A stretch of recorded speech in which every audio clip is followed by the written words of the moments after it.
This is your door or window sensor. When you open the box, you'll see two components. Notice the small notches on each here and there. That indicates those two notches want to go together once you get it installed. Notice the adhesive comes already attached to it. You're going to take this adhesive backing off when you are ready to attach it to your door or window like so, on both components.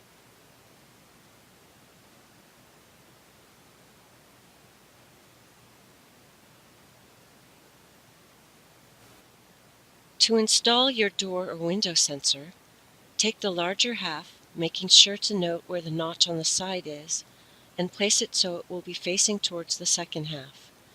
You can affix it on either side, this way or that way.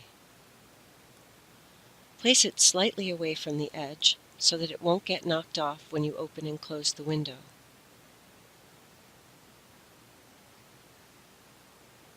Then take the second piece, observing where the notch is, to be facing the other piece, and place it directly opposite, lining it up so the two notches are side by side.